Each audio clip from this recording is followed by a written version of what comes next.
tú para que no haya problema. Entonces, hoy vamos a entrar directamente con el último concepto y vamos a aventarnos directamente ya a la siguiente materia, ¿sale? Entonces, pues vamos a ver el día de hoy. Es una presentación distinta a las que normalmente suelo yo hacer. Hoy yo quise aventármela directamente con Prezi. Nunca me ha gustado utilizar Prezi, pero pues esperemos que no, porque siempre me falla. Pero bueno, vamos a comenzar el día de hoy con la materia de estadística forense. Resulta que para poder identificar los conceptos dentro de los detalles de la genética y la identificación de una persona y demás, tenemos que abordarnos un poquito de los conceptos básicos de la estadística forense. Cuando tú lleves esta materia, vas a estar viendo a lujo de detalle las características propias de esta. Si bien aquí estás viendo la diapositiva que una de las aplicaciones de la propia estadística forense, como tú estás viendo aquí podemos darnos cuenta que una de las propias aplicaciones de esta materia dentro de la estadística forense, una de las propias que estamos viendo ahorita es genética forense. ¿Por qué? Porque tenemos que identificar pruebas de paternidad, pruebas de fase y demás. Vamos a verlas más a detalle. Esta la vas a ver cuando la lleves la materia. Pero bueno, vamos a iniciar, ¿vale? Entonces, vamos a iniciar. ¿Qué es la estadística forense? La estadística forense, como bien estás viendo aquí en la presente diapositiva, es una disciplina que estudia la expresión cualitativa del delito, ¿vale?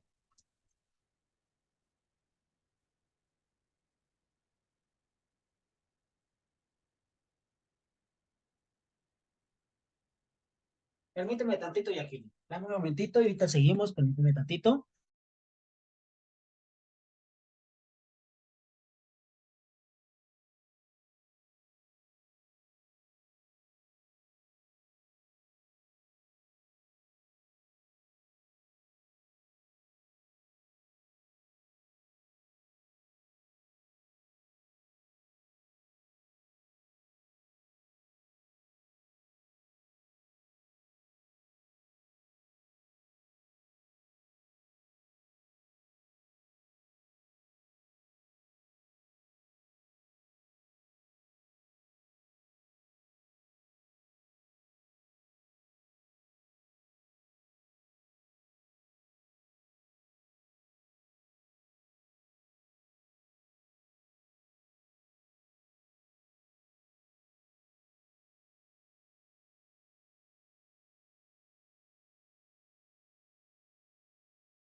Ok, Jacqueline, continuemos. Bueno, como te estaba diciendo, pues técnicamente la estadística forense es esa disciplina que va a estudiar el delito, que va a estudiar fenómenos de la criminalidad, cuestiones de la delincuencia, pero todos enfocados en qué?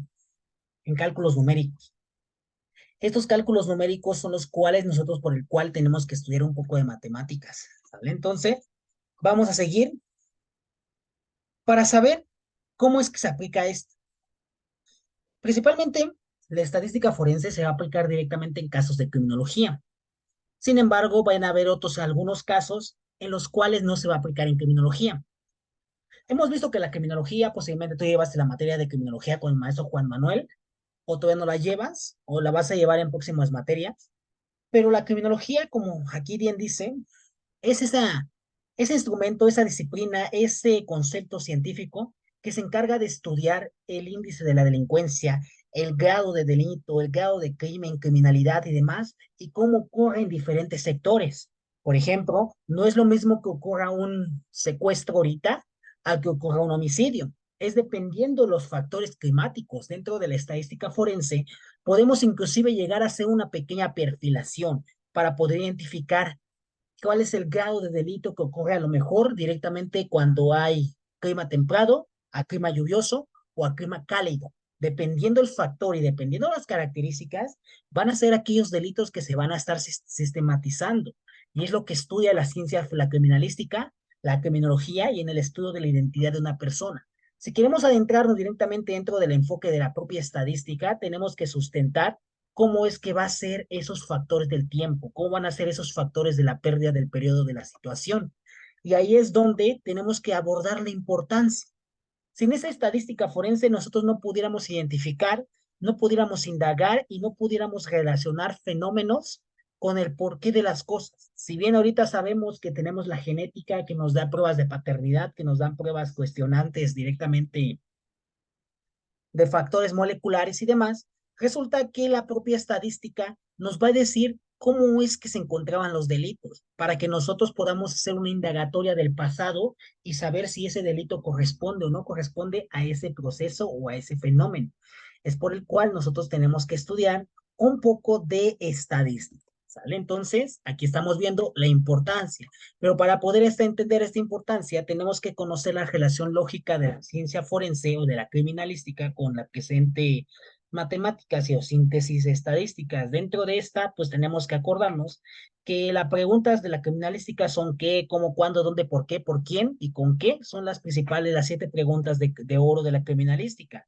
Sin embargo, también estas tienen un objetivo de buscar selección, esa estandarización de los problemas. Y es ahí donde tenemos que buscar el enfoque de la propia estadística forense para poder resolver y poder sustentar los factores o detalles que tenemos. Entonces, a nosotros lo que nos importa más dentro de esta materia de sistemas de identificación es aplicar la estadística en dónde. Aplicar la estadística, como tú estás viendo aquí, a nosotros en materia de sistemas de identificación. Dentro de la materia de sistemas de identificación, nos corresponde directamente estudiar cómo es que se aplica la estadística en la genética forense. Ya vimos hace un momentito, y la que es el día de ayer, vimos a grandes rasgos, vimos cómo es que la estadística se encarga de ayudarnos a determinar la probabilidad de que una persona tenga genes de diferentes personas por medio de las leyes de Mendel. Comenzamos a ver todo esto. Pero la estadística no solamente nos ayuda ahí, sino que también nos ayuda para poder analizar vestigios de manchas de sangre, vestigios de hechos de tránsito, inclusive también nos ayuda también para poder sustentar e identificar, pues, cuál es la relación que tiene entre una víctima, se utilizó un cuchillo, se utilizó un arma de fuego, se utilizó un agente contundente, un agente punzante, punzocortante, punzocontundente o demás cuestiones que ya hemos estado analizando a lo largo de las materias, por ejemplo, criminalística 2, medicina forense, legal y demás materias que estuvimos abordando, la metodología y cada una de las propias bases de la investigación, pero directamente, ¿por qué nos importa estudiar directamente estadística forense dentro de la genética? Por esto, por esta identidad que nosotros vamos a tener que identificar por medio de las cuestiones de la sangre, del esperma, de los pelos y demás cuestiones que nos ayuden a identificar a la persona. Es por el cual tenemos que entender esto. Y para poder tener esto, tenemos que aventarnos un poquito de bases matemáticas cuantitativas de las ciencias forenses para poder entender cómo es que se encuentran y cómo hace el experto en genética forense o en odontología forense identificar a una persona. Nosotros tenemos que aventarnos bases cualitativas forenses, en este caso matemáticas. En este caso, con esto yo me refiero que tenemos que conocer, por ejemplo, lo que es la mediana, la media, la moda, que son intervalos de clase, también conocer un poquito, recordar un poquito cómo se hacía el promedio, cómo se hacía un porcentaje, cómo se hace una desviación estándar. ¿Por qué? Porque cuando nos metemos en el estudio de cuestiones más avanzadas dentro de las ciencias forenses, por ejemplo, si yo, por ejemplo, ahorita te digo, vamos a determinar, por ejemplo, si yo te digo, cuando llevaste tú conmigo a antropología, estuvimos viendo a grandes rasgos que existen métodos morfológicos para la determinación de sexo de una persona por medio de un cráneo. Y también vimos fórmulas básicas pero para identificar a una persona. En estadística, si metemos estadística forense, tenemos el método de Becker, método de Oliver, método de Showdown, método libre, en donde se aborda directamente cuestiones de matemáticas en la estadística. Y ahí es donde entra ese enfoque. Ahí es donde en estas áreas que te estoy mencionando, cuando vimos esa materia, solamente vimos conocimientos básicos de los huesos, inserciones, diferentes tipos de aleaciones y moleculares, cuestiones básicas de los huesos, pero aquí si queremos identificar a una persona de una manera más precisa, por eso yo siempre te lo decía, y siempre se los he dicho a ti, a Gloria, a esta Monse y a las demás personas que he tenido de alumnos, nunca se casen o se queden con solamente saber cuestiones morfológicas para identificar el sexo, sino que tienen que enfocarse a matemáticas, porque es donde se sustenta. ¿Sale? Entonces, vamos a tener que abordar lamentablemente un poquito de desviación estándar, poquito de, como ya te lo había comentado en los primeros días del curso, cuestiones básicas de estadística. Yo solamente me voy a enfocar a algo básico, lo necesitamos saber o lo necesitas saber para poder identificar, por ejemplo, el diente, saber que es de un niño, de una niña, de un varón de 30 años, de 40 o demás. Son elementos que tenemos que sistematizar e identificar dentro de nuestros detalles que tenemos que referirnos. Entonces, aquí estamos viendo a lujo de detalle estos factores de la genética. Pero entonces, si nosotros queremos aplicar no solamente esta estadística forense en la genética, y por ejemplo, nos queremos ir a cuestiones de balística, pues nosotros necesitaremos también conocer aspectos matemáticos. Por ejemplo, la estadística forense para identificar a una persona en el enfoque de los aspectos balísticos tenemos que identificar cómo es que fue el proyectil, cómo fue destruido, cómo fue sustentado y demás. Es ahí donde nosotros técnicamente necesitamos saber cómo vamos a dar esa comparativa, ese proceso para identificar sus patrones. Y dentro de esta estadística forense, pues ahí tenemos que utilizar, por ejemplo, saber la altura de la persona, para saber si es un hombre, si es una mujer, porque dependiendo de la forma en que agarre el arma de fuego y que veamos el punto de impacto del proyectil, es ahí como nosotros vamos a sustentar o identificar qué, cómo era la persona, cuándo fue la persona y a qué horas lo hizo. En este caso, para esto nos sirve estudiar un poquito de estadística. Pero si, por ejemplo, lo queremos aplicar o queremos identificar y tratar de identificar a la persona dentro de cuestiones de suicidio, homicidio o accidente, que son prácticamente la etiología de la criminalística, pues tendremos que referirnos también a estadística forense. Cuando llevases conmigo medicina legal, estuvimos abordando directamente la fórmula del clono tanatodiagnóstico, la cual nos abordaba estudios de las características, cómo fue el suelo, cómo fueron las características propias y demás, y cómo es que se podían sustentar o analizar dentro de diferentes procesos. Sin embargo, si nosotros, si nosotros pudiéramos analizar o detallar un poquito más a detalle, pues tendríamos que identificar que una de las aplicaciones más importantes es esto. De hecho, este concepto está bien interesante porque, por ejemplo, de esta pequeña mancha de sangre, si nosotros queremos identificar a la persona, saber si era un hombre, si era una mujer, pues resulta que tenemos que identificar más que nada cómo es que se encontraba. Y a nivel estadístico podemos identificar altura, dirección, si era un hombre, si era una mujer, se utilizó un arma de fuego, se utilizó un agente punzante, punzocortante, cuál fue su posición final, cuál fue su proceso. Por medio de la estadística forense podemos identificar a la propia persona. Y es por tal motivo que ahí es donde tenemos que, más que nada, pues buscar entender la presente y pues, intentar más que nada entender para qué sirve esta en sistemas de identificación. Obviamente, ya esto ya lo tratamos mucho, vamos a volver a tratar un poquito más a detalle, un poco más de la sangre, pero ya nos vamos a meter más a detalle dentro de esta porque tenemos que aventarnos directamente en esto, ¿sale? Entonces, al final de cuentas, esa es la materia de las ciencias forenses que va a llevar más matemáticas. Esta materia es la materia que lleva, podría decirse, un poco de matemáticas. ¿Por qué? Porque es mucha estadística. La estadística va a ser elemental, eh, pues más que nada, en la identificación, ¿sale? Porque aquí nosotros tenemos que sustentar, referirnos, sistematizar el porqué de las propias cosas, ¿vale? Entonces, más adelante vamos a estar sistematizando, haciendo un pequeño de pruebas y de hecho que tenemos que conocer, pero hasta aquí estamos viendo la importancia propia de la presente estadística y su relación que tiene con la presente sistemas de identificación. Digo, todas estas bases cualitativas y que vimos hace un momentito, todas estas bases, pues nosotros las vamos a ver, sí, pero no nos vamos a enfocar a tantos grandes rasgos todavía en estas, porque todavía no has llevado hematología forense y todavía probablemente no llevas estadística forense, aunque ya hayas llevado física y química forense, todavía no has llevado la materia de estadística forense como para aventarnos un poquito más a detalle, conceptos más avanzados en materia de genética forense. Así que, pues técnicamente, este es lo más importante que abordamos o que abordaremos directamente en materia de genética forense.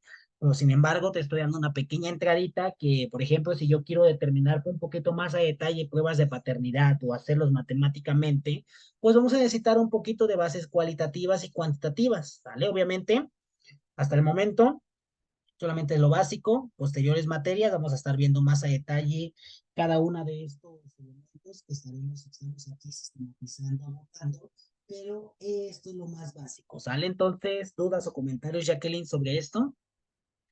¿O te me espantaste? No, no mucho. Y hasta que se meta más a la matemática, ahí sí me voy a espantar. Tranquila, todavía no aquí, todavía en esta materia no vamos a abordar tanto eh, ¿cómo se llama? No vamos a ver todavía tanta matemática, porque todavía no has llevado estadística forense, todavía no has llevado estadística criminal o forense, no me acuerdo cómo la llevan ahí en email, así que no me puedo meter en eso porque es una materia de otro obro, pero técnicamente es una introducción, este concepto de genética y todo eso, ¿sale? Entonces, pues hemos terminado genética, dudas o comentarios con genética. No, ninguna. Vale, entonces nos vamos a meter directamente a arqueología forense para que entiendas más que nada qué es la arqueología forense, para que puedas comprender un poquito más a detalle qué es lo que hace el arqueólogo forense, cuáles son las importancias propias de esta arqueología forense, porque obviamente tenemos que meternos un poco más. Si bien ya sabes un poquito de cómo se llama esta materia, ya sabes un poco de la materia ¿de qué? Ya sabes un poquito de la propia materia de antropología forense, tenemos que meternos ahora en el enfoque de la presente arqueología forense. Y pues para poder entender un poquito la arqueología forense, tenemos que volver otra vez, ¿qué es la antropología? Cuando llevaste conmigo la materia de antropología, estuviste viendo a detalle que pues técnicamente era una especialidad de la antropología física y shalala, shalala. Entonces, para poder identificar qué es la antropología, tenemos que entender que la antropología dentro de las ciencias forenses va a estudiar identidad física, identidad de restos óseos, y es prácticamente una de las materias más importantes. Ok, a ver, déjame, voy a poner un poquito más de sonido. Pues técnicamente cuando tú llevas esta materia conmigo, antropología forense, yo te mostraba o te refería directamente que la antropología forense es una subespecialidad de la antropología física y la antropología física era una subespecialidad de la antropología en general. Y directamente esta antropología es una de las materias más pesadas, ¿a qué me refiero? Más pesadas dentro de los sistemas de identificación. ¿Por qué digo que es una de las materias más pesadas? Porque resulta que la mayor parte de los procesos de identificación van a estar ligados con la antropología forense. Por eso ves que en la diapositiva dice que es sistema de identificación humana y la materia que estamos llevando es sistemas de identificación 2. Y técnicamente la mayor parte de los enfoques de los sistemas de identificación van a estar relacionados con la antropología forense. ¿Por qué? A este pequeño servidor, a este pequeño amiguito que ahorita te lo voy a mostrar. Este pequeño amiguito que vas a ver a continuación atrás es el padre, nada más y nada menos, ¿de quién? Es el padre de las pequeñas, de las investigaciones, ¿en qué? De las propias investigaciones en sistemas de identificación. Thomas Downing fue el padre, y de hecho esta es pregunta de examen, ¿quién fue el creador de los sistemas de identificación? La respuesta es Thomas Downing. Thomas Downing fue el padre de estos sistemas de identificación y pues él era el antropólogo Y pues gracias a sus conceptos que él aplicó, que nos enseñó y que conocimos, podemos dar entrada que tenemos los sistemas de identificación, pero en sí, ¿cómo nació los sistemas de identificación? Pues para poder aventarnos a los sistemas de identificación tenemos que recordar un poco de antropología forense. Y para poder recordar un poco de la antropología forense, tenemos que aventarnos directamente lo que abordaremos, cómo nació la antropología forense. Pues principalmente la antropología forense, obviamente yo sé que no te gusta la historia, pero pues tenemos que aventarnos un poco de historia ya que estamos adentrándonos, vamos a adentrarnos en un poquito más avanzado en antropología forense, pues tenemos que sustentar que la antropología forense pues nace en la década de los 40. ¿En dónde? En nuestro presente amiguito Estados Unidos. ¿Cuál objetivo? ¿Cuál fue el objetivo? ¿Cuál fue el propósito? Esta es pregunta también de examen. ¿Cuál fue el propósito de crear la antropología forense? La respuesta, identificar cuerpos de la Segunda Guerra Mundial. Sin embargo, toda esta identificación, todo esto, aunque haya nacido en los años 40 en Estados Unidos, en 1984 fue cuando verdaderamente se comenzó a utilizar la antropología forense para cuestiones de casos que no fueran de guerra, que no fueran cuestiones de crimen, que no fueran cuestiones directamente más que nada a la Segunda Guerra Mundial. Principalmente fue utilizado en Argentina con la finalidad de buscar más que nada huesos relacionados con los derechos humanos, huesos relacionados con más que nada los propósitos de identificación y de investigación, pues es más que nada donde se comenzó a dar la entrada a la presente antropología. Y la pregunta de examen que sería, ¿cuándo se brindan los servicios de antropología forense? Esta pregunta me la hiciste constantemente, Gloria, Monse, y ahora te la respondo. Les dije, pues, si llevan conmigo el sistema de identificación, pues ahí se las respondo y aquí va la respuesta. ¿Cuándo se brinda, más que nada, los servicios de antropología forense? Se brindan cuando hay circunstancias en donde no podemos identificar putrefacción o en casos donde no encontremos la identidad de una persona. ¿A qué quiero decir con esto? Sabemos que por medicina forense hay periodos de conservación y periodos destructivos del cadáver, y dentro de estos periodos están los tempranos, los mediatos y los tardíos. Más que nada, cuando un cadáver se destruye o está en el periodo de putrefacción tardía, ahí podemos ver a lujo de detalle las características de los sistemas de investigación o identificación. ¿Por qué? Porque no podemos hacer una prueba dactilar, porque posiblemente el proceso de putrefacción hizo que los dedos se destruyeran o se alteraran y ya no, posiblemente ya no tengamos, aunque puede ser que tengamos todavía, más que nada, tejido dactilar, puede ser que ya no vamos a tener procesos que nos ayuden para poder ponernos un guante dérmico. Y eso va a propiciar que automáticamente ya sea irrelevante o casi imposible realizar una prueba de sistemas de identificación. Es ahí donde nosotros tenemos que sustentar y decir, la antropología ya comenzaría a formar parte directamente dentro de nuestros procesos para poder identificar en lo que necesitamos. Entonces, en aquellos casos, principalmente donde ya no podamos por estos fenómenos cadavéricos tempranos o tardíos, tendremos que aventarnos antropología, genética y odontología forense, que técnicamente son las materias más importantes que tendremos que estar. Principalmente, ¿cómo es que nosotros trabajamos esos tipos de cadáveres? Pues trabajamos cuando llegan al laboratorio.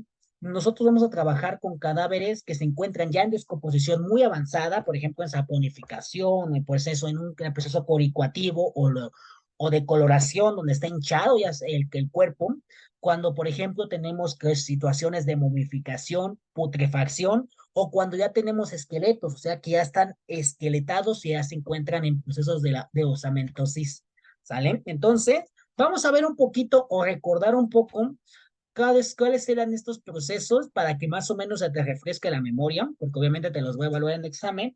¿En qué consiste la descomposición? Según criminalística y según medicina forense, la descomposición es ese término que se refiere cuando el organismo se encuentra o se reduce. En este caso, sabemos que nosotros, por medio de medicina forense, sabemos que el cuerpo que al momento en el que se encuentra su descomposición, pues automáticamente esto se debe porque todo el cuerpo está formado de materia prima, o sea, de materia orgánica. Y cuando el cuerpo muere, todo esto se deshidrata. En otras palabras, la descomposición es cuando el cuerpo se reduce a los elementos más simples de la materia. ¿Cuál es esto? El carbón, el hidrógeno, el oxígeno, nitrógeno, fósforo y potasio, que son nada más y nada menos el CHOMS, que vimos más que nada ¿Cuál es la organización del cuerpo humano? Es más que nada la descomposición del cuerpo. Eso es lo que abordamos directamente en el sistema o cuando referimos a descomposición, que el cuerpo se reduzca hasta la forma más simple de su propia materia. Eso es la descomposición. Mientras que la momificación, como estás viéndote aquí a continuación, más que nada va a ser la deshidratación total de qué, total del cuerpo. Aquí podemos ver en este preciso momento, y voy a poner una pequeña, voy a señalarlo, aquí podemos ver el cadáver de una persona que pues técnicamente perdió toda el agua que tenía. Nosotros como humanos, cuando estamos vivos, tenemos agua en nuestro cuerpo, de modo que nos sirve para el proceso de la exfoliación de la piel, para el proceso de secreción de sustancias que no necesita el cuerpo por medio de la orina o del sudor, de la saliva, de las lágrimas. Sin embargo, cuando una persona se encuentra en modificaciones, porque automáticamente se evaporó todo el agua del cuerpo. ¿En dónde pasan estos procesos de momificación? Principalmente estos procesos pasan en climas muy cálidos. Por ejemplo, si vamos a la República Mexicana, Chihuahua, Sonora, Baja California, San Luis Potosí, Coahuila, que son lugares que la temperatura está a exceso, unos excesos altos de índice de calor, o sea, Celsius. Y dentro de estos procesos de la propia momificación, pues automáticamente, ¡pum!, el agua se esparce, se evapora del cuerpo y quedan de esta manera, una manera imposible de utilizar un proceso de qué, un proceso dactilar. Y ahí es donde entra ya el proceso de lo que vemos del mexicano Alejandro Cárdenas. Si no lo conocías, es el padre de la rehidratación cadavérica a nivel mundial, que se encarga de rehidratar los cadáveres de todas las personas, volviéndola a las vidas para que se pueda tomar una muestra dactilar, aunque en algunos casos no se pueden tomar, y es por tal motivo que pues tenemos que aventarnos antropología forense. ¿Por qué? Porque la momificación van a ser aquellos lugares donde se va a tener que utilizar mucho y de hecho, por ejemplo, para el enfoque del criminalista, es importante que sepa sistemas de identificación porque resulta que es uno de las materias más mejor pagadas, lamentablemente, porque hay muchos desaparecidos, muchas fosas comunes, muchos diferentes detalles que actualmente tenemos en México, pero la determinación que se sustenta dentro de aquí, dentro de este valor y dentro de este detalle, corresponde directamente a qué. Va a corresponder directamente a que es un proceso que se gana mucho, pero muy peligroso. ¿Por qué? Porque aquellas personas que se dedican al 100% al área de sistemas de identificación, aunque ganan bien, pues como están casi casi buscando fosas clandestinas y están buscando encontrar la identidad de una persona para saber quién la mató demás, pues técnicamente es muy peligroso, aunque todo el tiempo se busca perito en sistemas de identificación. ¿En dónde son los lugares donde se buscan más? Principalmente en Guadalajara, en Michoacán, en San Luis Potosí, Sinaloa, Chihuahua, toda la zona norte, donde vemos que actualmente hay mucha delincuencia. Por ejemplo, cuando lleves criminología, no sé si llevan la materia de terminología aplicada, pues más que nada podemos darnos cuenta que ahí se maneja un poquito de detalle, un poquito de esos detalles sobre los procesos de identificación, ¿sale? Entonces ahí tenemos un poquito de esos conceptos y esos sustentos que abordan directamente la identificación y la propia momificación, ¿sale? Entonces aquí estamos viendo la momificación. Ahora vamos un poquito a volver a recordar o a refrescar la memoria, que es la putrefacción. La putrefacción y la descomposición van a ir de la mano.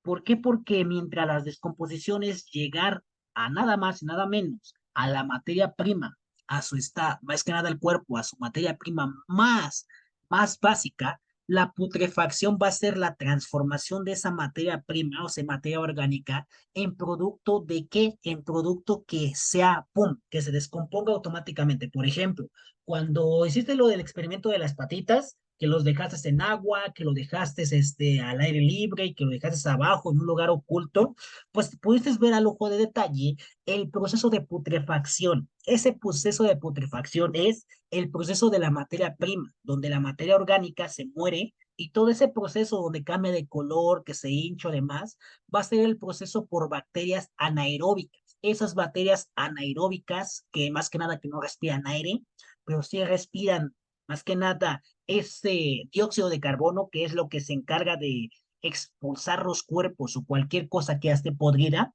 pues resulta que son aquí las encargadas de hacer que, por ejemplo, que este amiguito tenga esta coloración. ¿Por qué? Porque está teniendo ese proceso de putrefacción cadavérica propiciado por esas bacterias anaeróbicas. Esas bacterias que hacen que el cuerpo se ponga de este color o que se hinche o que luego, ¡pum!, llegue a explotar un procesamiento de vísceras. ¿Por qué? Porque las bacterias son aquellas que se van a encargar ese proceso de putrefacción cadavérica.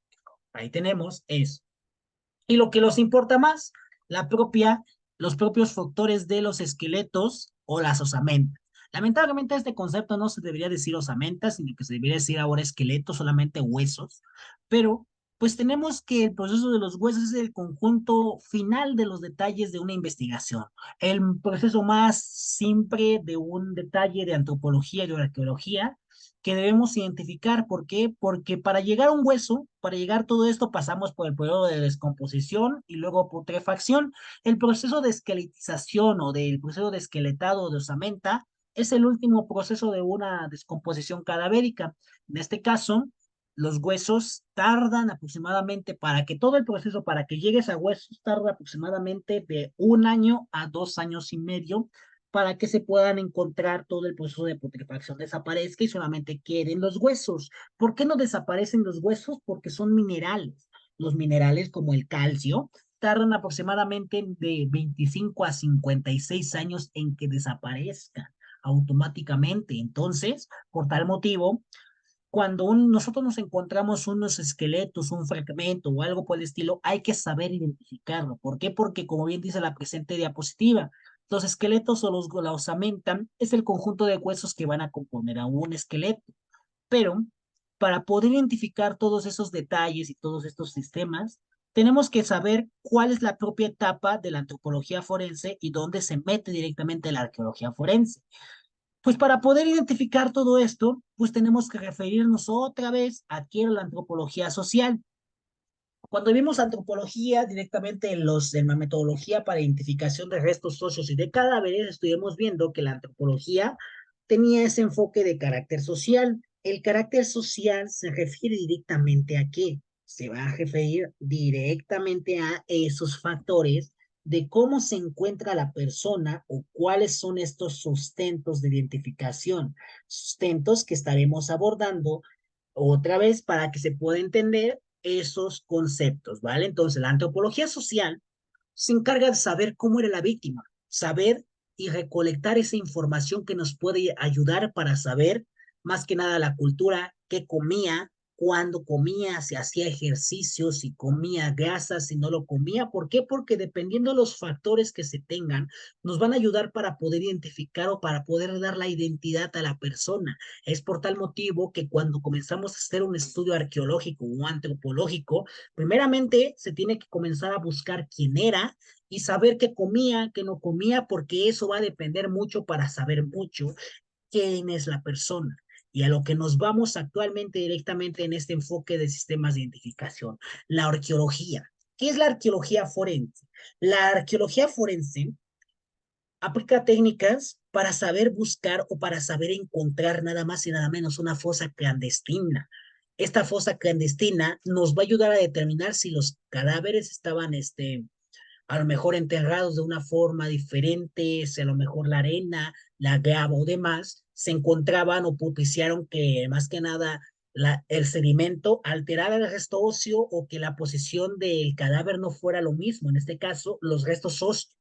Entonces, para que se entienda un poquito más este enfoque de la arqueología forense, tarea que vas a hacer, vas a recolectar 4 piedras de tu casa que sean más que nada directamente de diferentes lugares, ¿sale? Puede ser del parque, puede ser de tu casa, puede ser a lo mejor cuando vas caminando a comprar las tortillas o demás, pero debes recolectar 4 piedras.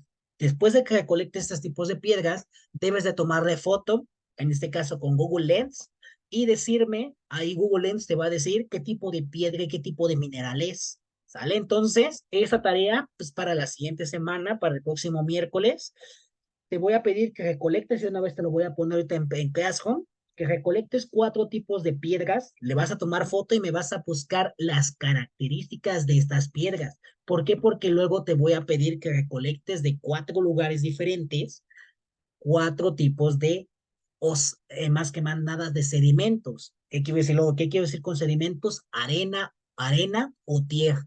¿Por qué? Porque no es lo mismo la tierra que se encuentra directamente cuando, por ejemplo, cuando se barre a la misma tierra que se encuentra en un espacio abierto y la misma arena que se encuentra en un espacio donde hace mucho calor o el espacio que se encuentra mojada. Una vez que lo hagas, esa tarea para la siguiente semana, tú me debes de investigar con Google Lens cuáles son las propiedades de la tierra mojada y demás, cuáles son los procesos de calcinación y demás, procesos de salinidad y demás, para que se vaya entendiendo, porque es lo que nos ayuda la arqueología forense. Nos ayuda al final de cuentas saber cómo y a qué horas se va a identificar los detalles de esta investigación. Entonces, tarea para esta semana, vas a recolectar 4 piedras o 4 piedritas, más que nada de donde tú quieras, pero que no sean las mismas, y con Google Lens le vas a tomar y Google Lens te va a decir qué tipo de piedra es, ¿sale? Y si no, buscas, cuando la recolectes, la tomas foto y buscas en Google cuáles son las propiedades de una piedra normal y así, de modo de que vayas poniendo, por ejemplo, piedra de la casa. ¿Cuáles son las propiedades? Ahí te va a aparecer qué tipo de piedras se utilizan. Por ejemplo, luego vas a un parque, recolectas una piedra y pones piedra de parque. Ahí te va a aparecer cuáles son las características. Luego, por ejemplo, piedra de, no sé, una piedrita de por ejemplo, de un centro comercial, características, ¿vale? Así que esa es tarea para que podamos entender las cuestiones de la arqueología forense, ¿sale? Obviamente vamos a meternos en las características, obviamente no te voy a pedir que vayas a un cementerio, que estaría muy interesante, que para que fueras a recolectar un poquito, una piedra, una piedrita, o un poquito de sedimento y que me dijeras cuáles y la investigaras cuáles son las propiedades. Voy a pensar si te digo que vayas o mejor que nada más investigues cuáles son las propiedades de el sedimento de arena de un cementerio para que vayas teniendo un poquito de consideración y que vayas viendo estos detalles, ¿vale? Tranquila, Yakili, no te voy a pedir que vayas a hacer esto, ¿sale? Menos en la noche, a las 5 de la mañana, no te quedes de broma. Pero solamente con que recolectes 4 piedritas, va a ser suficiente, ¿vale? No te espantes, ¿vale, Jacqueline? Entonces, aquí que en este enfoque de arqueología forense vamos a ver esos sedimentos, vamos a ver estas, ¿cómo se llaman? ¿Cómo podemos identificar por medio de esta posición si era un hombre, si era una mujer, si era una niña, si era un niño, si esta fue la posición final, si no fue la posición final? Dentro de este enfoque de la propia arqueología vamos a estar identificando estos conceptos. No te me espantes, estamos entrando directamente a la siguiente materia. No te voy a pedir que hagas eso, que vayas al cementerio, solamente era para ver qué decías, pero bueno, ¿vale? Entonces, ahí tenemos eso. La arqueología, pues nos va a dar entrada directamente a la antropología cultural. ¿A qué quiero decir con esto? Muchos familiares, muchas personas, muchos enfoques y muchos diferentes tratadistas refieren que dependiendo del tipo de entierro que se encuentre una persona o una sección, va a depender mucho para que nos va a decir quién era esa persona. Y, por ejemplo, los judíos tienen una costumbre de enterrar a sus personas, más que nada, a sus muertos, con las manos en dirección, las manos todas alineadas sin tocarlas en el pecho. Los cristianos, una costumbre de los cristianos católicos es poner las manos en el pecho. Por ejemplo, los musulmanes entierran a sus personas más que nada inclinados y así. Es más que nada el enfoque de la cultura que nos va a decir mucho cómo era la persona y que nos va a identificar o que nos va a dar entrada a saber quién era. Y es lo que tenemos que analizar dentro de la arqueología forense, identificar cómo era la cultura de esa persona. Es lo que nos va a ayudar a identificar esa persona. Entonces, aquí estamos viendo a lujo de detalle, estamos viendo esos conceptos y estos detalles que pues técnicamente nos aborda la propia cultura dentro de la identificación arqueológica. Estaremos viendo más a detalle directamente por qué es importante estos conceptos dentro de la investigación y por qué tenemos que analizarlos dentro de nuestra presente sistematización de lo que queremos investigar. Pero la pregunta es, y que también me hicieron en su momento, ¿qué descubren los antropólogos? Los antropólogos, nosotros los antropólogos descubrimos diferentes elementos, diferentes detalles para poder identificar dentro del enfoque arqueológico, determinar enfermedades sociales.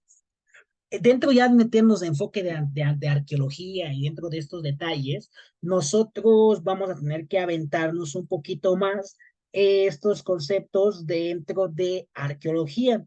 Si bien cuando estuvimos viendo la materia de, ¿cómo se llama? De antropología forense 2, este, nosotros habíamos visto que habían diferentes lesiones, fracturas y demás, básicamente. Pero desde el enfoque ya de la arqueología forense, para poder identificar o dar una sistematización de una persona, pues tenemos que identificar, en otras palabras, tenemos que identificar a esa persona, quién es, cómo va a ser, qué tuvo, cómo lo tuvo. Tenemos que responder esas 7 preguntas de la criminalística. Y ahí es donde tenemos que buscar enfermedades. ¿Qué tipo de enfermedades óseas sufrió? Dentro de arqueología forense, tenemos que conocerla. ¿Para qué? Para poder saber quién era este individuo, poder identificarlo de manera individual. Ese es el enfoque del propio arqueólogo forense. Y es por tal motivo que dentro de los sistemas de identificación tenemos que, tenemos que aventarnos a arqueología forense porque es la que nos va a determinar esto. Y al igual, dentro de la propia arqueología forense, nos va a determinar la edad que iba a morir antes. Si bien antropología forense, dentro de los conceptos básicos de antropología forense, pues este, estábamos viendo,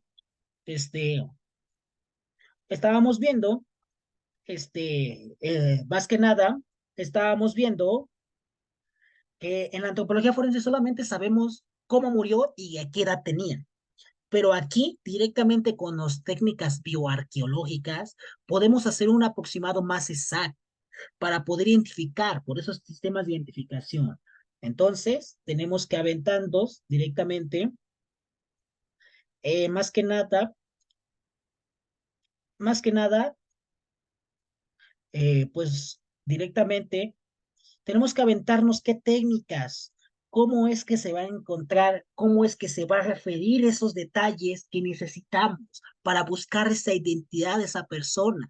Y aquí es donde otra vez vamos a tener que, lamentablemente, estudiar un poquito a qué me refiero, un poquito, más que nada, esos detalles de la identidad de una persona. Esos detalles que vamos a estar viendo un poquito más adelante, ¿sale? Entonces, igual en antropología forense habíamos visto que existen diferentes huesos que nos encargan a identificar la edad y la exactitud de una persona. Dentro de la materia de arqueología forense, no solamente vamos a buscar la longitud, sino que vamos a estimar al 100% por medio de técnicas arqueológicas cómo es la estatura de esta persona. Aunque bien los arqueólogos nosotros se refieren que no existe una fórmula universal, ya que hay diferentes variaciones de poblaciones, diferentes factores, los antropólogos determinaron que existía la fórmula del método genovés, pero para el área de la arqueología nosotros no vamos a poder identificar al 100% una fórmula, aunque hay fórmulas, no se recomienda que se aprendan al lujo de detalles, solamente que se conozcan por este concepto, porque si en dado caso no se hubiera o no se existiera más que nada al presente arqueólogo, no existiera directamente al presente, más que nada al presente experto en el área, pues tendríamos ese problema. Entonces, vamos a seguir a más a detalle para que se pueda entender un poquito, más que nada, estos conceptos de arqueología forense, ¿sale? Entonces, esto es lo que hace el presente arqueólogo forense. Tenemos otro enfoque del arqueólogo forense, estimación del tiempo de la muerte. Al igual que en medicina forense, en el enfoque de la arqueología forense vamos a tener una fórmula. Esta fórmula nosotros no la vamos a poder aplicar porque no tenemos un laboratorio especializado, pero te la digo a grandes rasgos, es la fórmula de carbono 14. La fórmula de carbono 14 nos va a identificar más que nada la estimación de la muerte de una manera más precisa y hasta nos va a decir la fecha, la hora, el año y en qué momento murió de las estaciones del año. Dentro de los conceptos de la arqueología forense, vamos a poder identificar la identidad de una persona de una manera más exacta, a diferencia de lo que estábamos realizando en cuestiones de medicina forense. Obviamente, en algunos casos no vamos a poder dar al ojo de detalle, pero vamos a tener esto. Otro de los enfoques que vamos a estudiar directamente dentro de la arqueología forense y vamos a unir o vamos a tener que analizar los factores dentro uniendo antropología forense van a ser directamente ¿qué? Van a ser directamente los conceptos de identificación de una persona por medio de los huesos. Si bien vimos en antropología forense que teníamos unos huesos diferentes, aquí en arqueología forense vamos a tener los mismos huesos, pero vamos a tener que analizarlos un poquito más a detalle. ¿Sale? ¿Vale? Por medio de métodos de análisis de fórmulas, más que nada con fórmulas me refiero a mediciones sumamente exactas, por eso cuando llega unos huesos directamente al área de antropología forense, nosotros no debemos medir solamente quedarnos con un método siempre, sino que tenemos, por eso tenemos que en este caso de antropología forense se tiene diferentes instrumentos de medición, los cuales nos van a ayudar para poder identificar la identidad de esta persona. Esa identidad de la persona es aquello que nos va a referir y que nos va a identificar quién es esta persona, cómo es y cuáles van a ser los detalles finales que vamos a poder identificar para poder referirnos directamente en esos conceptos de la presente sistematización que vamos a referir más adelante. Entonces, vamos a seguir con la siguiente diapositiva para poder aventarnos cuáles son los huesos más relevantes dentro de la propia arqueología. Los huesos más relevantes que vamos a tener, pues van a ser los siguientes a continuación. La arqueología forense nos va a decir que tenemos los siguientes huesos. Estos siguientes huesos van a ser nada más y nada menos el fémur. ¿Por qué va a ser importante el fémur directamente dentro de la presente, pues más que nada, dentro de la presente estudio de la estadística, dentro de la arqueología forense?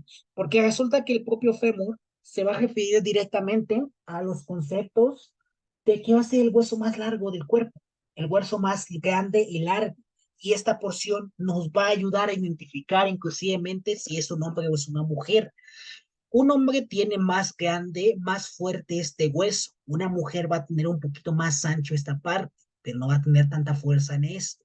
Esto se va a deber principalmente por el proceso de más que nada de embarazo y demás. Van a tener más fuertes esta parte que esta parte. Entonces, esto se va a deber y nos va a ayudar a identificar un poquito la identidad y la persona, la identificación de una persona. El sacro va a ser otro hueso que nos va a ayudar a identificar a la persona. Va a estar formado, como aquí podemos ver, por la unión de 5 vértebras sacras. En este caso, una, dos, tres, cuatro y cinco. Más que nada, aquí podemos ver a lujo de detalle de un sacro de una mujer y un sacro de un hombre. El sacro de un hombre va a estar más pequeñito, mientras que el sacro de una mujer va a estar más obtuso, más anguloso, vamos a tener más protuberancia. Esto se va a deber por el proceso de embarazo y el proceso directamente que se tiene, que está preparado para eso.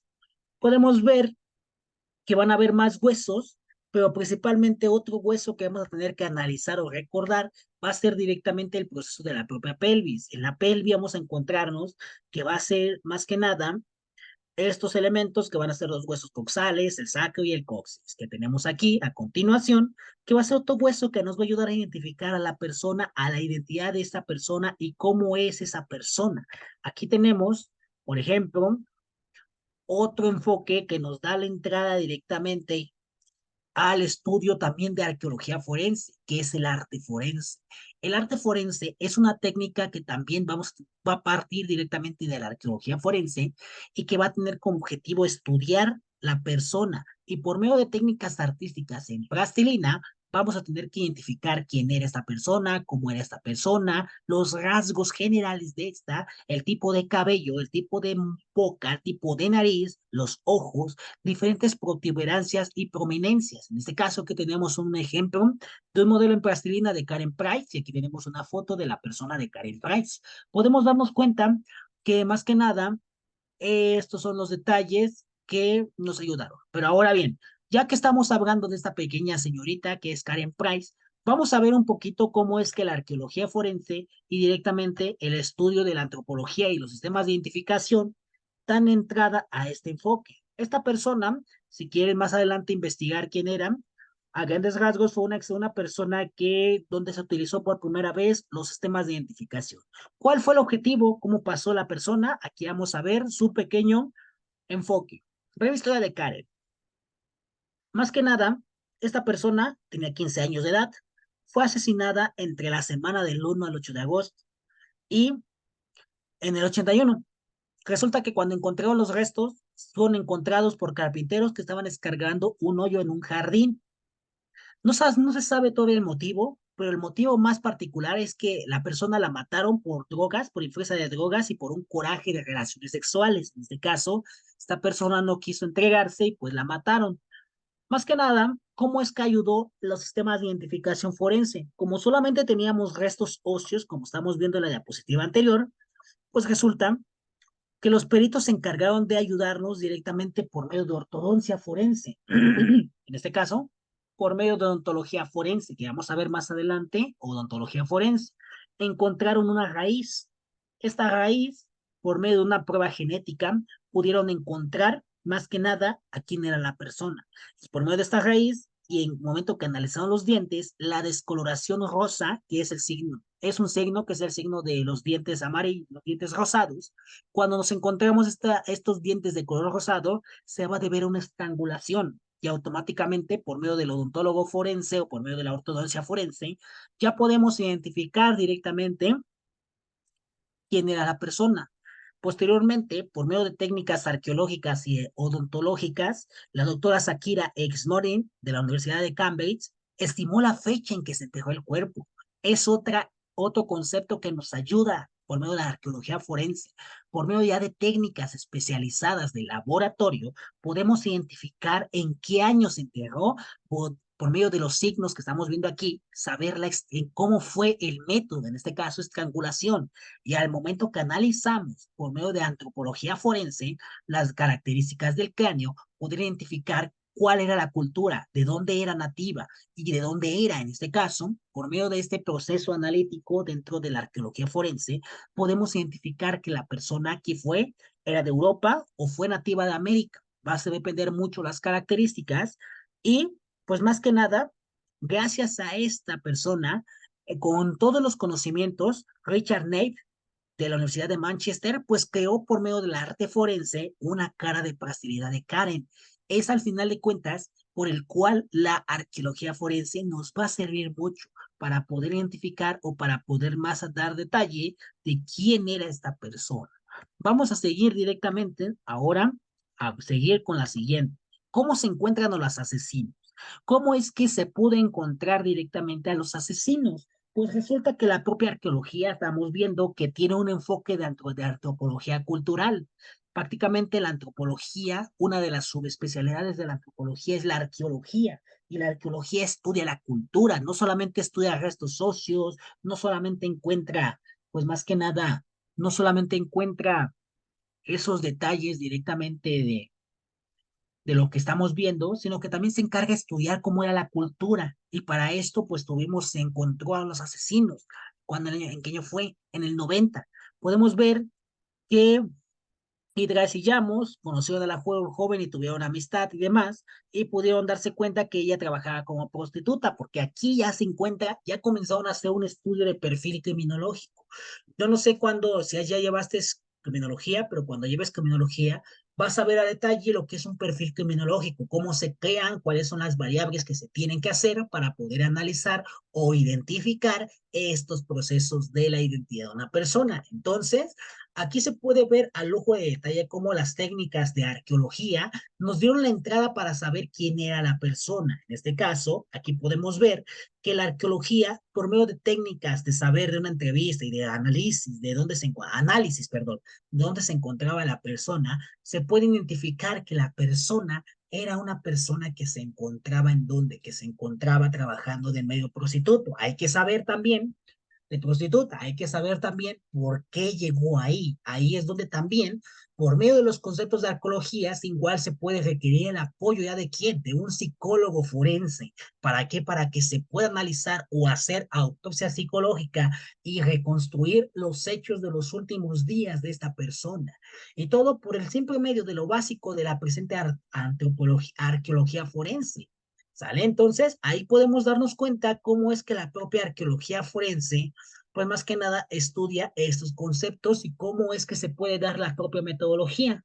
Y pues bueno, en conclusión, la antropología forense, utilizando las técnicas de arqueología forense, va a trabajar con escenas donde el cadáver se encuentre en condiciones irreconocibles y principalmente los cadáveres se encuentran en estados difíciles de llegar a su identificación, donde no podamos meter una prueba de dactiloscopía, donde no podamos meter estas pruebas básicas que conocemos, y ahí es donde el antropólogo forense va a tener mucho trabajo. Aunque podemos ver que no es un trabajo difícil o rápido, es muy importante saber que es muy pesado este tiempo y que para poder llegar a encontrar la presente identificación, expone mucha magnitud de ciencias, no solamente de la ciencia antropológica, sino de psicología, de arqueología, y por eso es que el antropólogo forense, para poder identificar estos detalles, tiene que recorrer directamente a quién, tiene que recorrer a la arqueología forense. ¿Por qué? Porque es la que le va a dar y que nos va a ayudar a saber cómo era la persona, cuáles fueron los propios elementos y cómo es que fueron y cómo es que sobre todo llegaron a esa conclusión de saber quién era. Eso es lo que nos ayuda a la propia arqueología forense.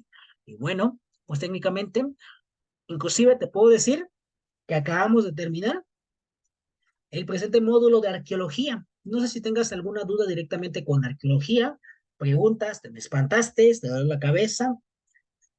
No, no, hasta eso no. Ahora no llegué a ese extremo. Te digo, están bien fáciles los métodos de identificación. No son tan pesaditos como me imagino que sea tránsito. ¿Sale? Entonces, son bien interesantes los métodos, nada más que es mucha teoría, lamentablemente. La única parte de los hechos de sistemas de identificación práctica corresponde directamente a genética forense. Porque, pues así es, sistema de identificación es lo más básico, lo más fácil, pero bueno, ¿dudas o comentarios con arqueología? No, ninguno. Si tomaste captura o no te preocupes, te voy a pasar el video, no pasa nada. Sí, sí, tomé capturas. Va, entonces, pues bueno. Bueno, entonces, pues hemos terminado arqueología. Vámonos a meternos directamente. Ya terminamos hoy con arqueología. ¿No te cansaste? No, Okidoki. Vamos a ver, entonces, tipos de técnicas de enterramiento. ¿Vale? Entonces vamos a ver ahora las técnicas arqueológicas. ¿Vale? Para poder identificar y para poder seguir con esto que estamos viendo, vamos a ver técnicas arqueológicas directamente dentro de los sistemas de identificación. ¿Cuáles son algunas técnicas arqueológicas que debemos de conocer o que se deben de conocer con el enfoque de la antropología forense? Entonces, vamos a ver a continuación algunas, cómo se reconstruye la historia, cómo es que se puede analizar este presente enfoque de las técnicas arqueológicas y cómo es que se enfocan los enfoques de los rituales. Así que, pues vamos a adentrarnos directamente con técnicas arqueológicas. Entonces, permíteme tantito, voy a compartir pantalla y vamos a iniciar directamente con las propias técnicas arqueológicas. Entonces, está cargando, cargando, cargando, ya está. Ok, la pregunta sería directamente dentro de la antropología y arqueología forense. ¿Cómo reconstruimos los humanos, los seres? ¿Cómo reconstruimos la historia de los seres humanos? La respuesta es muy sencilla. Nosotros los seres humanos reconstruimos la historia y podemos identificar la historia que sabemos, pues técnicamente a partir de fuentes históricas, tal vez sean los jeroglíficos, tal vez sea como Herodoto, que es el padre de la historia, por medio de contando anécdotas como fueron los demás, que fueron orales, o por medio de enfoques materiales, a lo mejor buscamos y estudiamos a lo mejor monedas, en este caso aquí tenemos una imagen del Titanic, podemos ver diferentes enfoques de cómo se puede reconstruir la historia, por medio de manera escrita, por medio de oral, por medio del padre de cómo fue Herodoto, que así comenzó a estudiar la historia, por medio de cuestiones orales, o a lo mejor directamente por estos dos enfoques materiales. Es lo que nosotros estudiamos directamente para poder reconstruir una historia. Ahora bien, vamos a saber que en sí, ya que es la arqueología. La arqueología es una herramienta destructiva.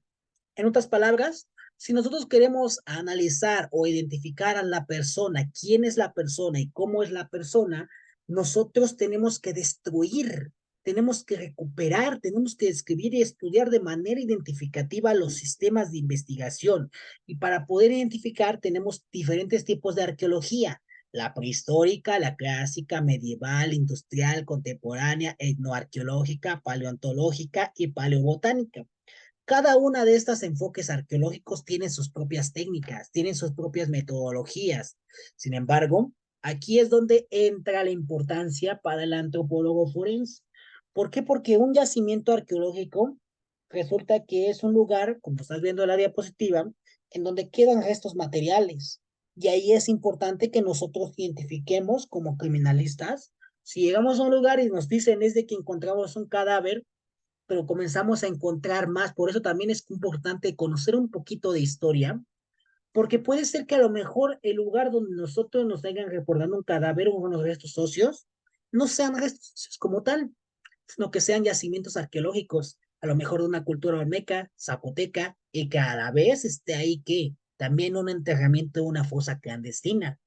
En esos casos, vamos a tener que ese es un yacimiento arqueológico. Esos yacimientos arqueológicos van a ser importantes y ahí es donde nosotros no vamos a poder interferir.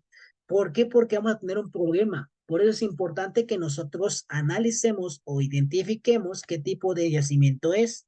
Vamos a ver qué tipos de yacimientos existen arqueológicos. Sitios de habitación, en este caso en donde se vive. Van a haber algunos enfoques de delincuencia organizada, factores, en donde vamos a encontrarnos que existen sitios de habitación, o sea, dónde vive la persona, cómo vivía. En aquellos casos, no podremos hacer nada hasta que el arqueólogo, el experto en antropología forense, mejor yo, arqueólogo, no antropólogo, pues nos diga si se puede escarbar para hacer una investigación forense o de lo contrario, tendremos que hacer un informe. Siempre el arqueólogo forense va a decir es un sitio de habitación. Si fuera un sitio de habitación y el arqueólogo forense dijera es muy peligroso escarbar porque puedes destruir o pueden alterar, pues automáticamente se realiza un informe de incompetencia. ¿Por qué? Porque no podemos realizar o destruir o alterar una investigación de manera histórica, porque la historia corresponde directamente a muchos detalles. Tenemos otro tipo de enterramientos, van a ser los tipos de yacimientos de enterramiento. Constantemente la delincuencia organizada, los delincuentes organizados utilizan estos espacios para que no, pues más que nada, no se lleguen a identificar los restos óseos. Aquí es donde nosotros tenemos que saber apoyarnos de un presente arqueólogo forense, uno o de un antropólogo forense, porque en aquellos casos en donde encontremos o nos diga el Ministerio Público que es un lugar donde se encuentran unos enterramientos, hay que saber primeramente si no estaremos destruyendo. Por eso esto es importante que conozcamos también. Normalmente estas características que vemos aquí, estos detalles, estos conceptos, pues resulta que son pues básicos y que tenemos que identificar o que tenemos que realizar. Obviamente, cada uno de estos van a defender, diferir directamente de los procesos de que se tenga en una investigación.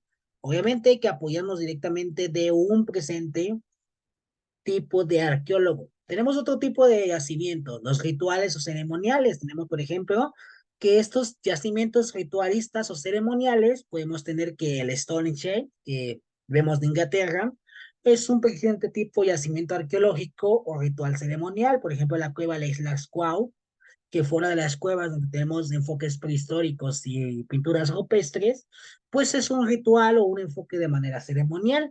Y principalmente los enfoques que tenemos aquí por ejemplo el Stonehenge, pues más que nada es un yacimiento arqueológico. Supongamos que nos encontráramos un cadáver aquí, no pudiéramos escarbar así prevista, no lo pudiéramos hacer ¿Por qué? Porque es un lugar patrimonio de la humanidad. Supongamos que el delincuente haya tirado restos óseos directamente en Chichén Itzá, tampoco lo podemos hacer.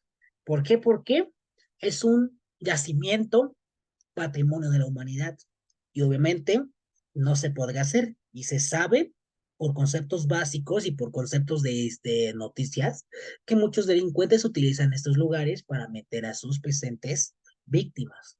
Lamentablemente son lugares que sin una orden de un juez y principalmente de la Suprema Corte de Justicia, en este caso de México, no se pueden hacer excavaciones ahí, a menos que sea un motivo muy importante y aunque sea una vida para encontrar a estos socios, como es un lugar muy, muy, muy peligroso y patrimonio de la humanidad, no se puede escarbar ahí. Aunque obviamente a los delincuentes no les importa ese enfoque. Entonces, vamos a ver cómo se forma un yacimiento y la importancia del por qué tenemos que adentrarnos directamente o a conocer estos enfoques de la arqueología forense. Para poder entrar directamente a la arqueología forense, para saber cómo se forma un yacimiento, tenemos que saber qué es la estratigrafía o conocer la estratigrafía y la cronología relativa. Para poder entender esto, tenemos que saber que hay tres principios, mejor dicho, principios arqueológicos importantes que tenemos que identificar. Principalmente, estos principios son el principio de superposición, de continuidad y de identidad paleontológica. Y dependiendo de estos principios que tenemos aquí, va a ser la forma en que escarbemos el lugar. No podemos irnos a la enchilame esta y vamos a escarbar. O como muchas veces se hace, que nada más se escarba supuestamente y vamos a destruir los restos óseos, como se ha visto y como he visto infinidad de veces, fotos de diferentes campamentos que hacen así. No voy a decir qué campamentos o qué colegas, pero pues técnicamente que se avientan a la Viva México y que destruyen más que nada el terreno. Para poder aventar una fosa o abrir una fosa, hay que por lo menos estudiar el lugar, porque no sabes si el momento que das el palazo, o el momento que das el Picasso, o que estás sacando la tierra, puedes llegar a destruir los restos óseos. Esa es una de las técnicas que nos da la arqueología forense. Hay que saber exactamente cómo escarbar, no solamente escarbar por escarbar. ¿Por qué? Porque un pequeño problema que tengas, automáticamente nosotros los criminalistas que escarbamos técnicamente el lugar para que el antropólogo forense o el criminalista de laboratorio levante los indicios,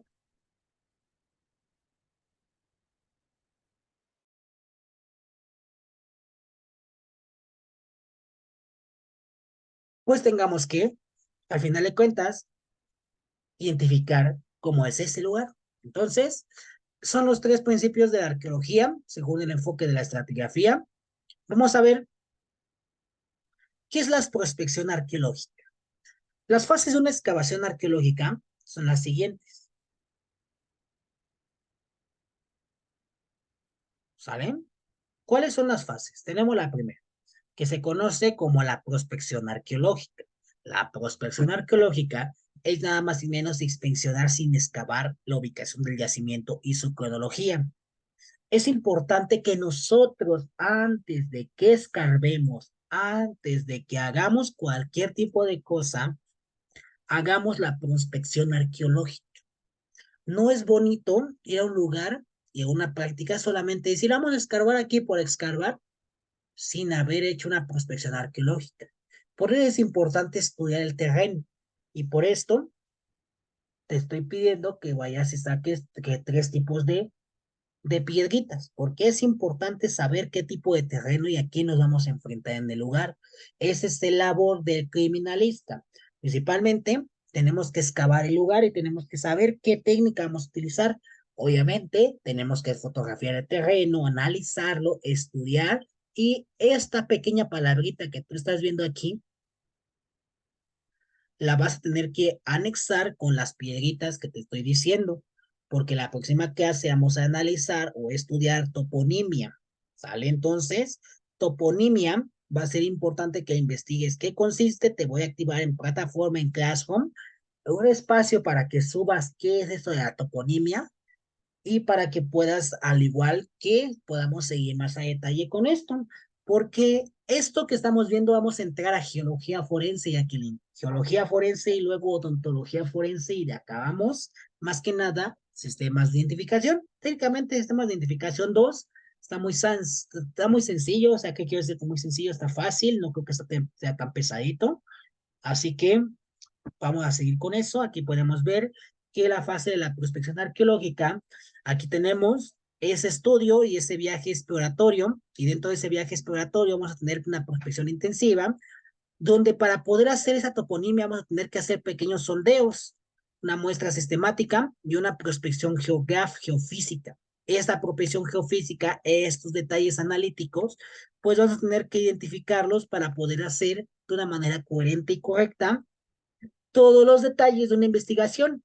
Por eso, antes de escarbar, siempre tenemos que identificar nuestro terreno, porque puede ser que a lo mejor nuestro terreno se haya alterado por la lluvia o por un huracán y que a lo mejor el cadáver o los restos óseos ya no se encuentran donde se deberían de encontrar. Es ahí donde tenemos que hacer primeramente una propia prospección, analizar el propio terreno antes de excavar. Al momento que ya lo hayamos analizado, que ya lo hayamos identificado, podemos tener que pasar ya a la siguiente parte dentro de este proceso de la arqueología forense. ¿Cuál va a ser mi siguiente fase? La fase de la excavación. Es excavar y no destruir. ¿A qué quiero decir con esto? He visto muchos colegas que solamente se la pasan escarbando y con picos, obviamente, escarban con picos y pum, pum, pum, pum, una, dos, tres, cuatro, o con la pala la meten al revés o de manera errónea, puedes destruir un inicio.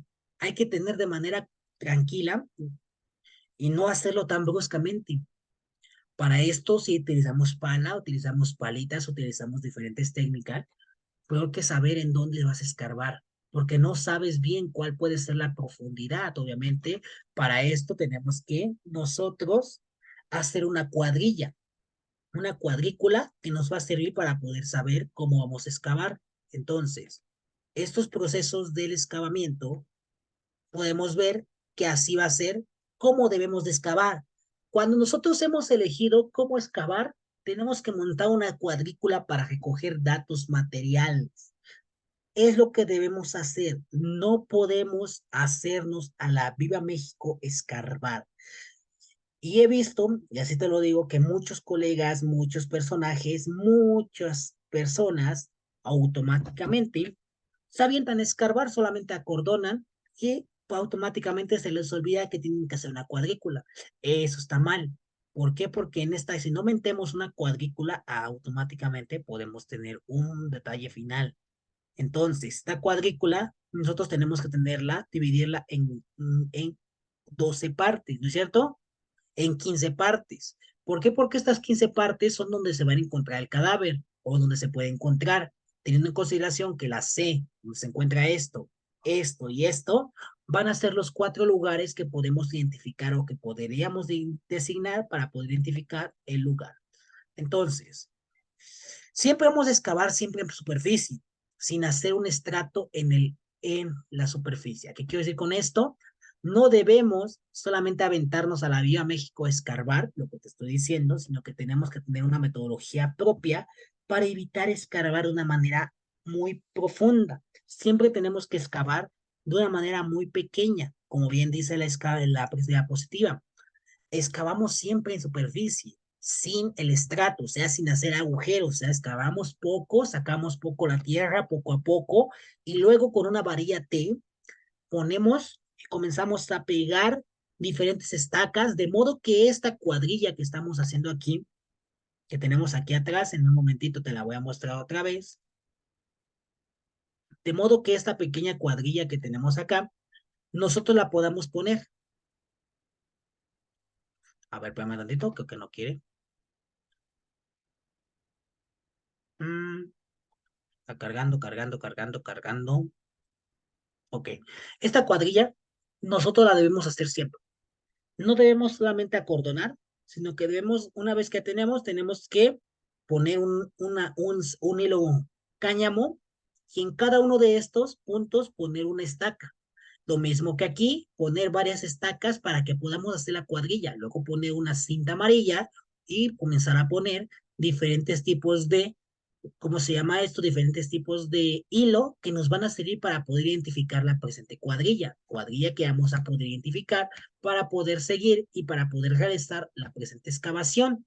Y la profundidad va a ser mucho, dependiendo mucho la variedad T.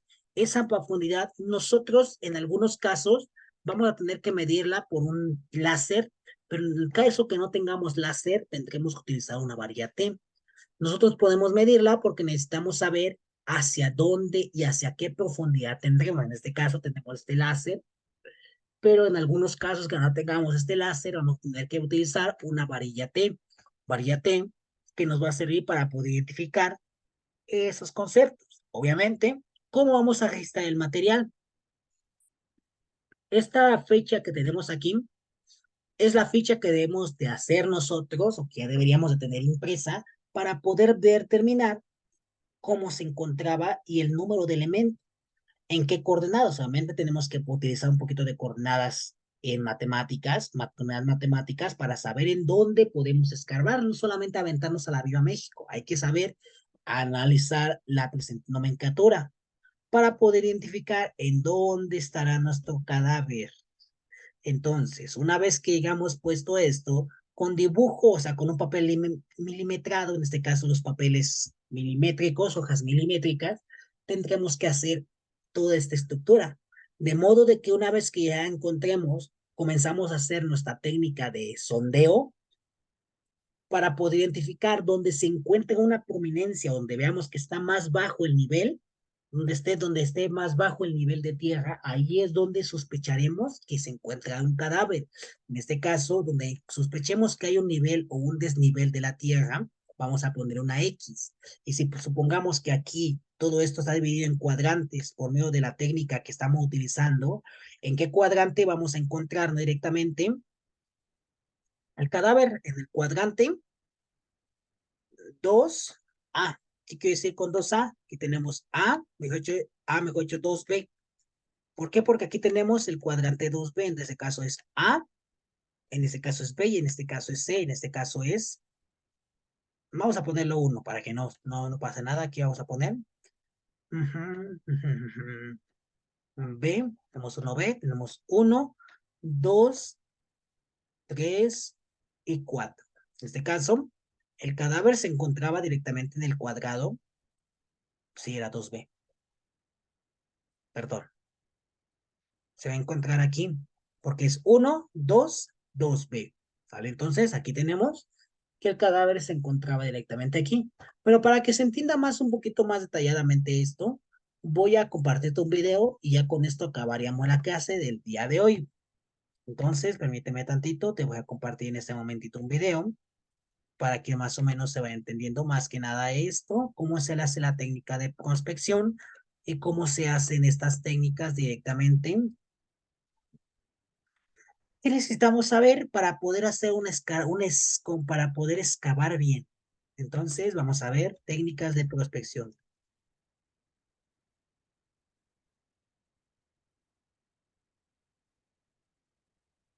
Entonces, así que aquí vamos. Permíteme tantito, ya lo voy a poner. Así que vamos a pausar esto. Ujú. Vamos a ponerlo para que se vaya entendiendo un poquito más. Y pues, a ver. More. Ay, Dios, no quiere, a ver. Chat audio. Ok, aquí va el video. Así que una, dos. ¿Cómo os imagináis una excavación arqueológica? Si tratamos de imaginarnos participando en una de estas excavaciones, puede que caigamos en ciertos clichés o imágenes súper romantizadas, como la del pincelito barriendo arena. Pero, más allá de estas imágenes populares, ¿cómo se realiza la excavación en arqueología?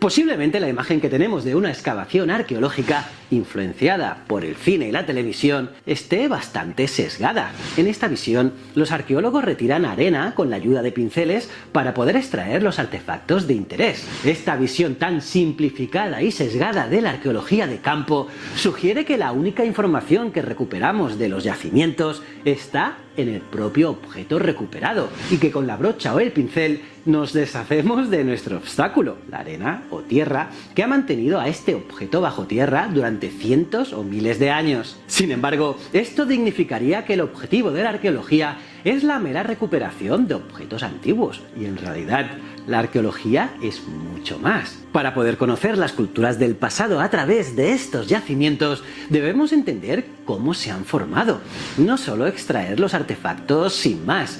Y para ello, la metodología de excavación debe tener en cuenta la estratigrafía del yacimiento. Ya hemos visto en varias ocasiones las bases de la estratigrafía. Las capas de sedimentos, ya sean arenas, barro o escombros, se han ido depositando primero las inferiores, y las que se encuentran por encima son secuencialmente más modernas. Así, a la hora de excavar un yacimiento, tendremos que tener en cuenta esta disposición de capas, ya que una misma capa se deposita a la vez y encontraremos objetos de la misma antigüedad. El proceso de excavación, por lo tanto, va a consistir en extraer estos depósitos de sedimentos desde los más modernos, los superiores, avanzando hacia los más antiguos que se encuentran por debajo. Para realizar correctamente esta tarea, es necesario estudiar y conocer bien los límites de estos estratos. Con este objetivo, muchas veces se realizan previamente catas, que son excavaciones más rápidas en una pequeña fracción o cuadrícula que exponga la secuencia de estratificación. Además, es necesario llegar a entender cómo se ha formado este yacimiento, en el sentido de cómo se ha formado la estratificación, ya sea por causas naturales o antrópicas, para abordar su excavación de la manera más conveniente que nos permita conservar la mayor parte de información posible. Y es que al remover el sedimento y los objetos que estaban enterrados, se trata de una actividad destructiva, en el sentido de que conforme vamos excavando, la parte de yacimiento sobre la que actuamos va dejando de existir en su forma original. Los objetos se extraen, el depósito de sedimentos se retira y la posición original de esos objetos dentro del depósito se pierde. Y es por ello que es muy necesario documentar de la mejor manera posible y de la más precisa posible las condiciones en las que todo se encuentra antes de proceder a su extracción. Y es que de esa posición original se van a extraer datos muy pero que muy importantes para poder conocer con más detalle el proceso de formación de cada yacimiento. Por lo tanto, es muy importante documentar y registrar con toda la atención posible los distintos elementos que componen la estratificación de un yacimiento. Hasta hace unos años, en la documentación de una actuación o excavación arqueológica, se tomaban en cuenta únicamente los estratos, las construcciones y otros elementos materiales, pero desde los trabajos de Edward Harris se introdujo el concepto de unidad estratigráfica. Su revolucionaria metodología de estratigrafía arqueológica consistía en añadir una cuarta dimensión a los estudios arqueológicos, la llamada dimensión temporal, y así representar los resultados de los hallazgos mediante diagramas que son conocidos habitualmente como la matriz de Harris. De esta manera, los artefactos arqueológicos solamente son significativos y conservan toda su información junto con los depósitos arqueológicos en los que están contenidos, de tal manera que la excavación no tiene como finalidad última extraer estos restos enterrados, ya sean edificios de gran tamaño, objetos pequeños o rastros de actividad humana. No, sino construir una estratigrafía a partir de los depósitos en los que se hayan incluidos estos objetos. Por último, para poder actuar de la mejor manera sobre cada yacimiento, hay que distinguir la clase de yacimiento. Y es que no se excavan de la misma manera lugares de habitación que enterramientos. Y un caso excepcional son los yacimientos en cuevas. A veces los arqueólogos se enfrentan a yacimientos más complejos, donde se encuentran tanto lugares de habitación como enterramientos, o algunos de estos en propias cuevas. Y la forma de trabajar en cada caso es muy diferente, pero siempre muy metódica. Y si quieres, podemos indagar en estos tipos de yacimientos y sus trabajos de excavación visitando casos reales. Así que para no perderte estos contenidos, no olvides suscribirte y darle a la campanita para activar las notificaciones de vídeos nuevos y seguirnos en las redes sociales de la Fundación Palar. Ah, y echa un vistazo a nuestra web. Allí encontrarás las últimas noticias de arqueología y paleontología. Te invitamos a que nos acompañes en este apasionante viaje a lo largo de nuestra historia. Muchísimas gracias.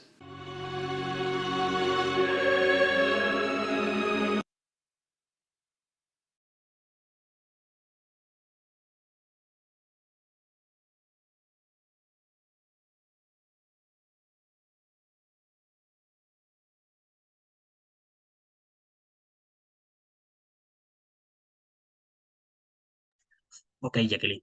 No, yo estaba hablando sin prender el micrófono.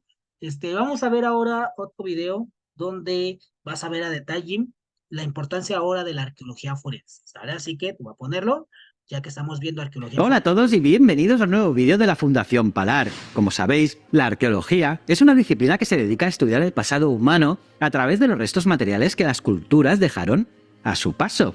Los arqueólogos se dedican a recuperar objetos, huesos y otros restos que les permiten entender cómo vivían y qué pensaban las sociedades del pasado. Pero, ¿sabías que la arqueología también puede ser de gran utilidad en la resolución de casos criminales? En este vídeo vamos a hablar de la arqueología forense, una rama de la arqueología que se dedica a aplicar sus métodos y técnicas en contextos judiciales. Y como sabemos que nos siguen futuros arqueólogos, nunca está de más conocer diversas salidas profesionales. ¡Vamos allá!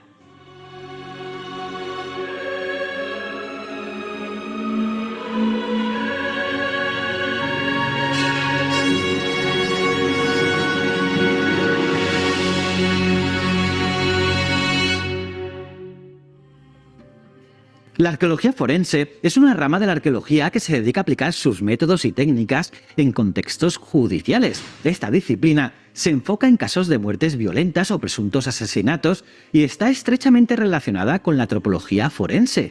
Los arqueólogos forenses actúan como peritos, ayudando a los médicos forenses y la policía científica en la recuperación de evidencias y en el análisis de las pruebas. Así que en el contexto forense, el arqueólogo actúa, como te digo, como un perito, un experto en recuperación de evidencias en el propio sitio del suceso y en el análisis de las pruebas o evidencias.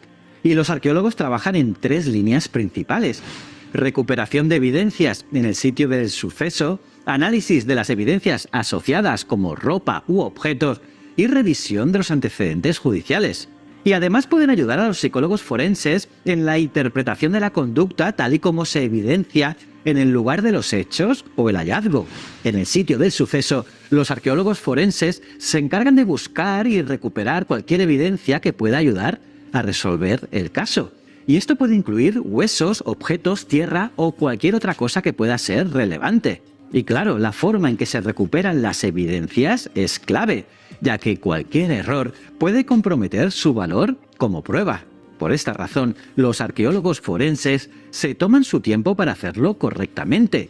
Y una vez recuperadas las evidencias, los arqueólogos forenses las analizan detalladamente para poder entender qué sucedió y quién estuvo involucrado en el crimen.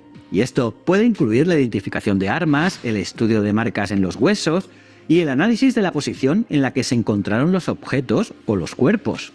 Y así, gracias a su formación en arqueología, estos arqueólogos pueden llevar a cabo una investigación más detallada de los objetos encontrados, lo que puede revelar información muy valiosa sobre el asesinato. Por ejemplo, en un caso reciente en México, un arqueólogo forense descubrió un fragmento de piedra que había sido utilizado como arma para matar a una persona. Y gracias a su experiencia en la identificación de herramientas de piedra en yacimientos arqueológicos, el arqueólogo forense pudo determinar que el fragmento había sido utilizado como arma y proporcionó pruebas cruciales en el juicio. Además, la arqueología forense también puede ayudar en la revisión de los antecedentes judiciales, ya que los arqueólogos forenses pueden revisar documentación para ayudar a encontrar la ubicación de un sitio del suceso o fosa, o entender el contexto que llevó a que se produjeran las situaciones investigadas. Del mismo modo que un arqueólogo revisa fuentes bibliográficas y referencias anteriores.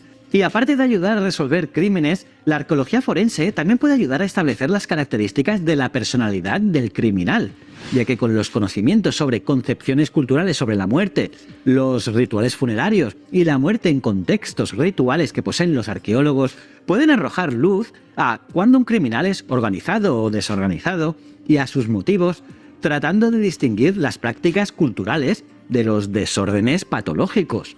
Por lo tanto, la arqueología forense no solo aporta información a los médicos forenses, sino que también puede contribuir a la criminología y la criminalística en la determinación de las causas del delito. Por ejemplo, los arqueólogos pueden estudiar la ubicación del sitio del suceso para entender por qué se eligió ese lugar específico, o pueden analizar los objetos encontrados para entender los motivos detrás del crimen. En conclusión, los arqueólogos forenses nos demuestran que la historia y la ciencia pueden ayudarnos a entender nuestro presente y a resolver crímenes que de otra manera podrían quedar sin resolver. Y nada más por hoy. Si nos acompañáis, podemos seguir indagando sobre cualquiera de estos temas en más vídeos, así que si te interesa seguir excavando en nuestro pasado, no te pierdas los próximos. Así que no olvides suscribirte, darle a la campanita para recibir notificaciones y seguirnos en las redes sociales de la Fundación Palat y un buen like, claro. Y echa un vistazo a nuestra web. Allí encontrarás las últimas noticias de arqueología y paleontología. Te invitamos a que nos acompañes en este apasionante viaje a lo largo de nuestra historia. Muchísimas gracias. Ok, Jacqueline, tu tarea va a ser lo siguiente. Me vas a dar un resumen de los dos siguientes videos que acabamos de ver ahorita, en donde me vas a decir cuáles son por qué crees que es importante estos pequeños enfoques de la arqueología. Y pues bueno, la siguiente semana vamos a seguir con la clase. Te confirmo en un rato más si te veo mañana, el viernes, sábado, mejor dicho, porque no me ha respondido la maestra. Te respondo, nada más dame un momentito. Hoy te lo digo en ese momentito para que no tengas problema.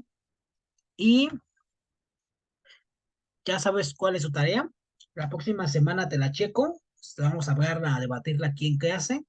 Cualquier duda que tengas, me mandas mensajito por medio de WhatsApp, ¿sale? Cualquier duda que